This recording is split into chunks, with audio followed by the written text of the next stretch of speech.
le développement personnel, c'est pour les gros égoïstes. Quoi? Quoi? Qui a dit ça? Je suis sûre que tu as déjà entendu cette phrase. Et peut-être que toi aussi, tu l'as déjà pensé. Mais ce que tu dois savoir aujourd'hui, c'est que cette croyance ne vient pas de nulle part. Elle s'est installée progressivement parce que, comme souvent, notre société s'est emparée d'un sujet puissant, donc ici le développement personnel, pour en faire un marché, un produit, une promesse miracle. Et à force de raccourcis, d'injonctions creuses et de messages mal dirigés, on a vidé le fond pour ne garder que la forme. Aime-toi, sois aligné, vibre haut, sans jamais t'expliquer comment on fait quand on est brisé à l'intérieur. Résultat, le développement personnel est devenu un territoire de performance, de comparaison, d'apparence. Un lieu où, si tu vas mal, c'est forcément de ta faute. Et où la souffrance devient un défaut à cacher. Mais voilà le vrai danger. Cette vision tordue du développement personnel est particulièrement toxique quand tu es dépendant affectif ou dépendante affective. Pourquoi? Parce qu'au lieu de t'aider à te reconstruire, elle peut renforcer ton sentiment d'échec, de culpabilité, de honte, de ne pas aller mieux plus vite. Alors aujourd'hui, j'ai envie de remettre les choses à leur place. Je vais t'expliquer pourquoi cette croyance t'empêche d'avancer, quels sont les vrais pièges à éviter, parce que je suis tombée dedans, et surtout, comment tu peux te reconstruire profondément à travers un développement personnel authentique, concret, humain, sans devenir quelqu'un que tu n'es pas. Parce qu'il existe une autre voie, une voie qui transforme sans t'écraser. Et c'est celle-là que je veux te montrer. En plus du problème qu'a créé notre société en rapport avec le développement personnel, si en plus tu as grandi dans une famille où on valorisait le sacrifice, où on te disait que penser à toi c'était mal, où l'amour était conditionné à ce que tu fasses passer les autres avant toi, alors forcément, le jour où tu commences à dire non, le jour où tu poses des limites, le jour où tu commences à guérir, ton cerveau prend peur. Et les autres aussi, parce qu'ils ont appris à t'aimer dans ton silence, dans ton effacement, dans ta gentillesse à tout prix.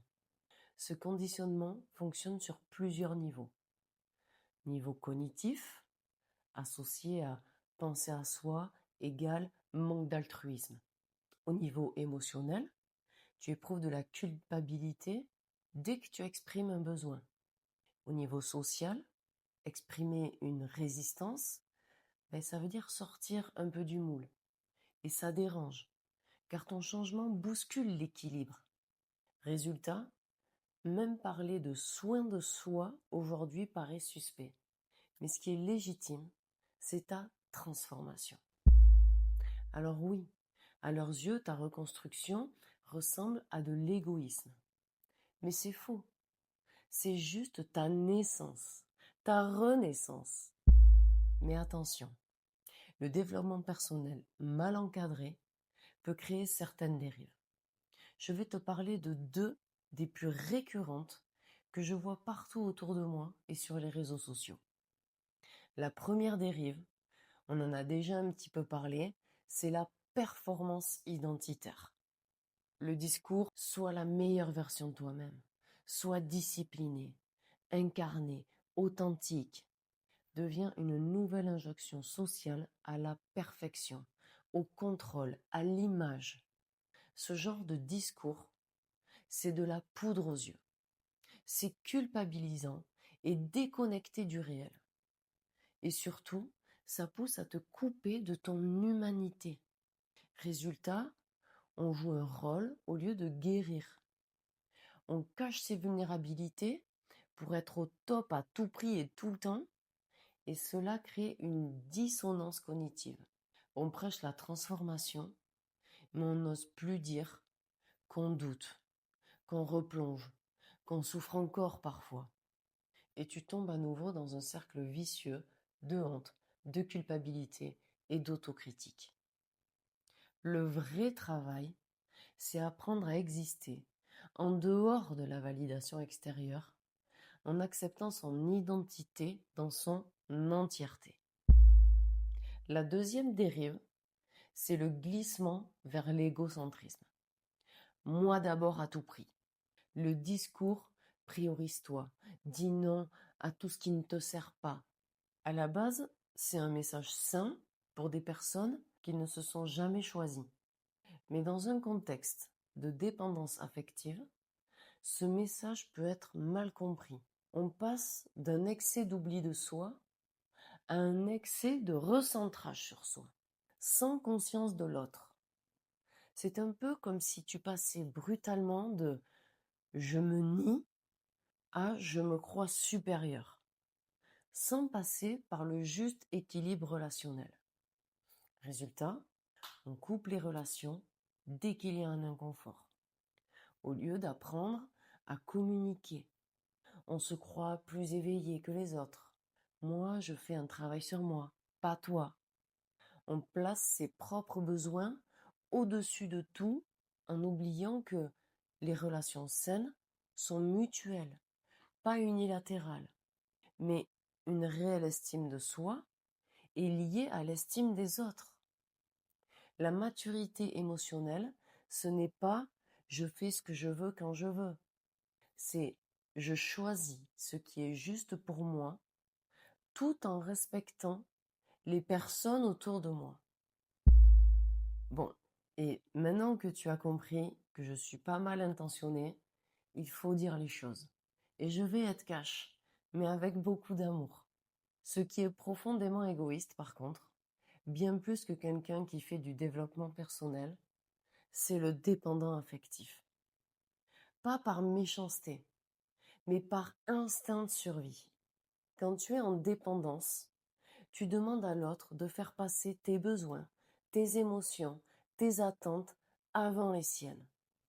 Tu veux que il, elle t'aime. Tu veux que il, elle te rassure, te prouve son amour. Tout ce que toi-même, tu refuses de te donner. Tu ne veux pas qu'il ou qu'elle change pour lui ou pour elle. Tu veux que il ou elle change pour toi. Et inconsciemment, tu entretiens les mêmes schémas toxiques que ceux que tu critiques. Tu contrôles, tu manipules, tu mens sur qui tu es vraiment pour être aimé coûte que coûte. C'est dur à entendre et tu n'es peut-être pas prêt ou prête pour ça. Mais je t'assure que c'est libérateur quand tu acceptes cette vérité sans culpabilité et que tu fais ce qu'il faut pour reconstruire de nouveaux schémas relationnels. Pour ça, il faut que tu comprennes que si tu fais ça, c'est pas parce que tu es mauvais ou mauvaise. C'est parce qu'un jour, on t'a appris que tu devais mériter l'amour, que tes besoins ne comptaient pas vraiment, que tu devais tout donner pour exister. Et t'as intégré ça depuis l'enfance, que l'autre devait te valider, sinon tu n'avais pas de valeur. Le besoin de recevoir une validité extérieure s'est transformé en urgent besoin d'être choisi. Ce n'est pas ta faute, mais c'est de ta responsabilité de changer ça. Et bonne nouvelle, ça s'apprend. Et pour moi, tout commence par le pardon. Pas pour excuser, mais pour libérer. La recherche montre que le pardon envers soi-même réduit l'anxiété, la dépression, la honte et améliore l'estime de soi et le bien-être général. Il s'agit d'un processus émotionnel complet, pas toujours évident à faire seul. Ça demande de reconnaître sa responsabilité, la ressentir, l'accepter et se donner de la compassion sans se juger, comme tu le ferais pour un enfant, un frère, une mère ou un ami très proche. Je veux te raconter l'histoire de Michael. Michael, il est venu à moi après 2 relations destructrices. Il avait tout lu, tout compris, tout analysé. mais il n'arrivait pas à avancer. Et un jour, pendant l'accompagnement, il m'a dit, je me rends compte que je déteste encore la personne que j'étais quand je me suis laissé maltraiter. Et là, on a travaillé le pardon. Pas le pardon de l'autre, mais le pardon de lui à lui-même. Et ça a tout changé. Il s'est révélé, sa posture a changé, la lumière dans ses yeux s'est intensifiée. Il a arrêté de se juger. Et il a enfin pu reconstruire sur des bases solides. Ce que je veux que tu retiennes, c'est ça. Te reconstruire, te développer, ce n'est pas devenir égoïste. C'est te choisir. Avant qu'un ou qu'une autre ne te choisisse à sa convenance, comme bon lui semble, et quand bon lui semble. Oui, parce que comme nous créons des liens par vibration énergétique, si tu vibres la dépendance, tu attireras à toi quelqu'un qui fera vibrer encore plus haut ta vibration de dépendance. Les fréquences vibratoires que l'on dégage ne veulent pas mourir.